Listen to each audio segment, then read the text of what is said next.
Viernes 19 de diciembre, entramos de lleno en la recta final del Adviento, ese tiempo del calendario que es todo espera, preparación.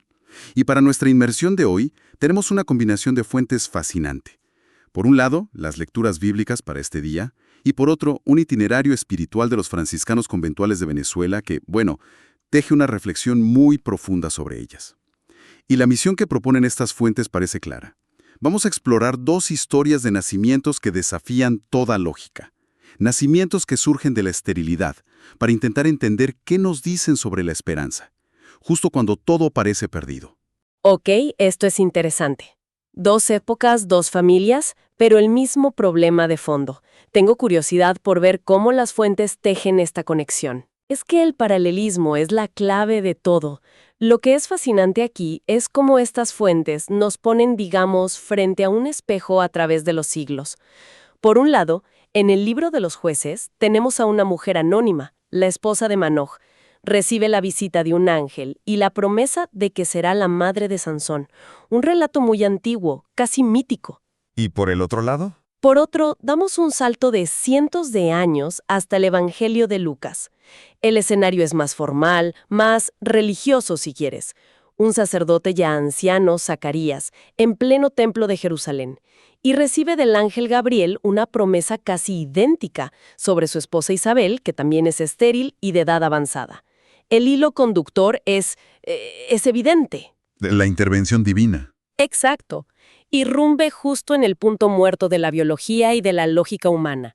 Es Dios actuando donde parece que ya no hay nada que hacer. Empecemos entonces con la primera historia, la más antigua, del libro de los jueces. La situación es la que describes. Un hombre, Manoc, y su esposa, quien, nos dice el texto, era estéril y no había tenido hijos. Y de repente, sin previo aviso, un ángel se le aparece a ella, no a él, a ella. Y el mensaje es muy directo. Le dice: concebirás y darás a luz un hijo.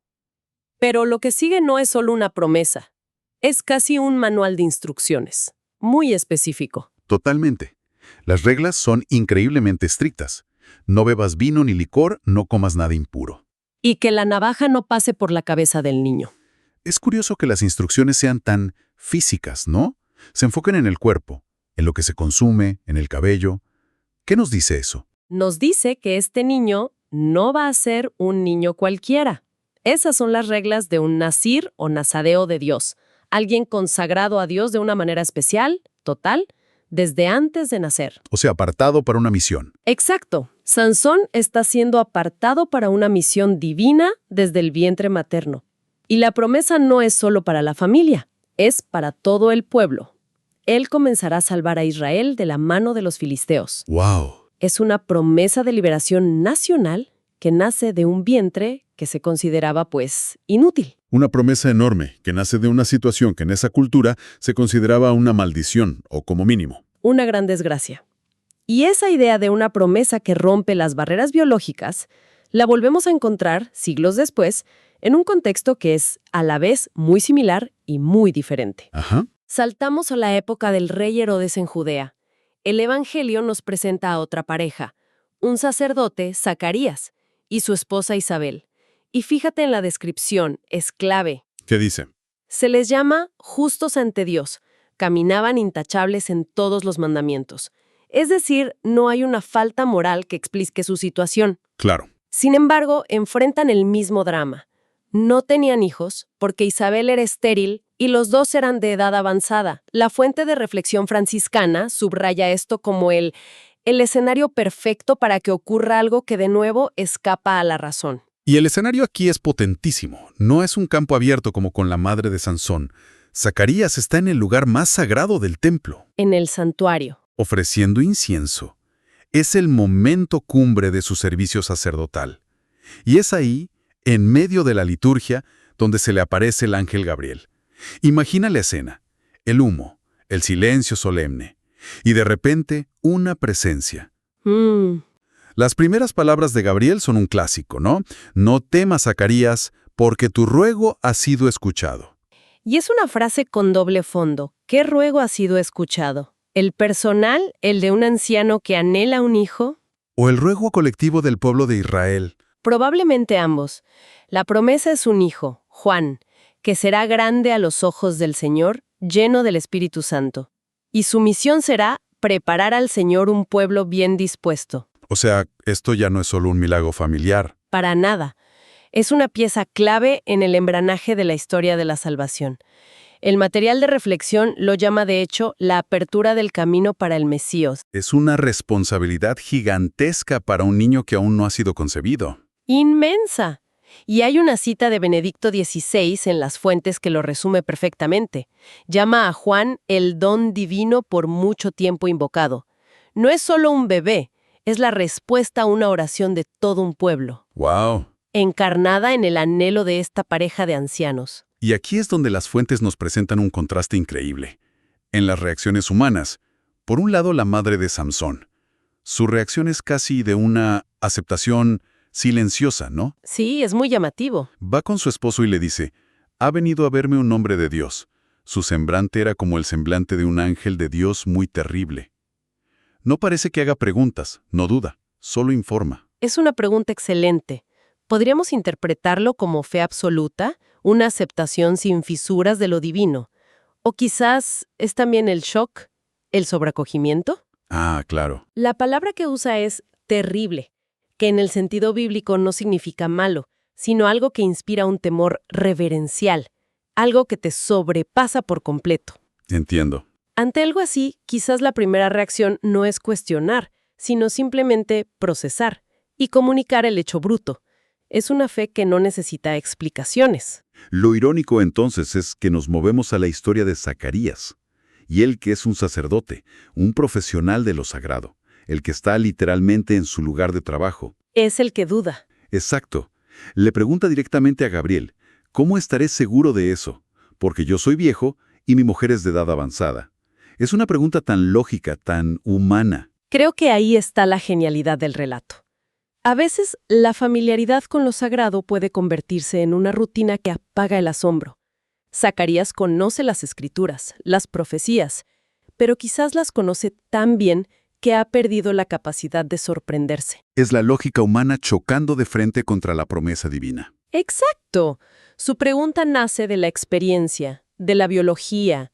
Él sabe cómo funciona el mundo, y lo que el ángel le propone simplemente no encaja. Y la consecuencia de esa duda es inmediata y profundamente simbólica. Sí, Gabriel no se enoja, pero establece un hecho.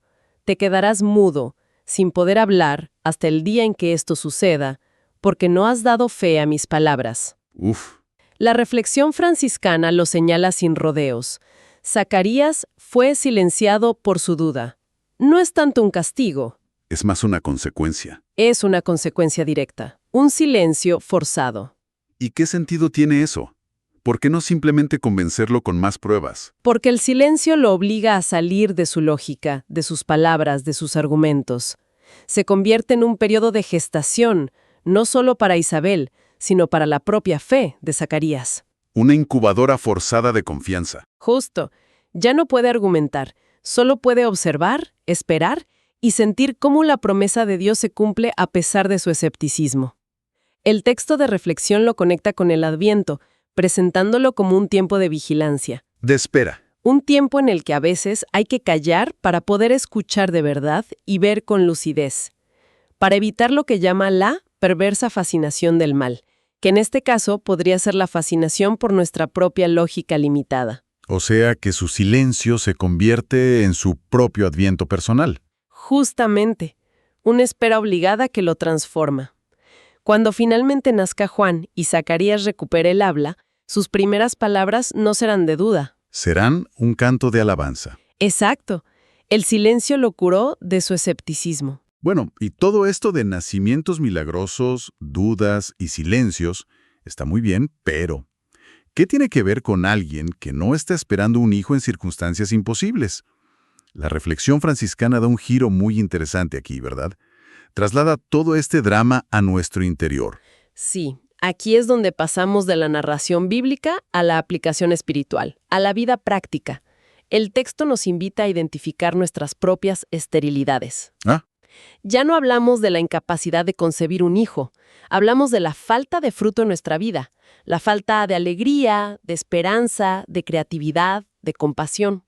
Esas áreas que sentimos secas, estancadas. Sin posibilidad de que nazca algo nuevo. Exacto. Y la propuesta no es simplemente tener más fe, sino que conecta esta idea de superar la esterilidad con un tipo de alegría muy particular. La alegría franciscana. Eso me llamó mucho la atención. ¿Qué es exactamente la perfecta alegría en este contexto? Es un concepto central para los franciscanos y es radicalmente contracultural. No es la alegría que viene del éxito, de la comodidad o de poseer cosas. El texto es muy claro. Dice que la perfecta alegría, el gozo de Francisco de Asís, nacía del despojo íntimo. O sea, es la alegría que encuentras no cuando tienes más, sino cuando te das cuenta de que necesitas menos. Es una alegría que no depende de las circunstancias. Para nada. Es la capacidad de encontrar gozo en medio de la dificultad, del rechazo, de la carencia. Y esa cita de la profecía de Isaías que incluyen encaja a la perfección. Canta de alegría, estéril. De repente cobra un nuevo sentido. Totalmente. No es una burla, es una invitación a encontrar la alegría precisamente donde crees que no hay nada, en tu propia carencia. La alegría no brota de la abundancia, sino de la certeza de la misericordia eterna. Es un cambio de perspectiva total. La fuente de la alegría se traslada de lo que tengo a en quién confío. Y fíjate, esta alegría no es un sentimiento pasivo o privado, no es para quedársela uno. No, para nada. La reflexión argumenta que esta alegría interior exige una corresponsabilidad social. Me parece un salto muy potente. ¿Cómo se conecta una cosa con la otra? El texto lo explica de una forma muy directa. Critica lo que llama la caridad superficial, esa que, según sus palabras, mantiene una posición de superioridad. Dar desde la abundancia, mirando al otro desde arriba. Justo. La propuesta franciscana es distinta. La verdadera alegría, la que nace del despojo y de reconocer la propia vulnerabilidad, te lleva a encontrarte con el otro de igual a igual, en una solidaridad genuina. El llamado es a ser instrumentos de vida y humanidad. Me encanta esa frase. Instrumentos de vida. Va mucho más allá de dar dinero o de un voluntariado de fin de semana. Es una actitud. Es un compromiso de actuar para que otros también puedan salir de su esterilidad, ya sea económica, social o espiritual. Es ayudar a que otros puedan florecer. Y así es como la alegría se vuelve profética y misionera. El texto dice que la alegría del Adviento debe traducirse en solidaridad activa y desinteresada, respondiendo a la desigualdad. La alegría se vuelve motor de cambio. Se convierte en el motor para construir un mundo más fraterno. Es un círculo virtuoso.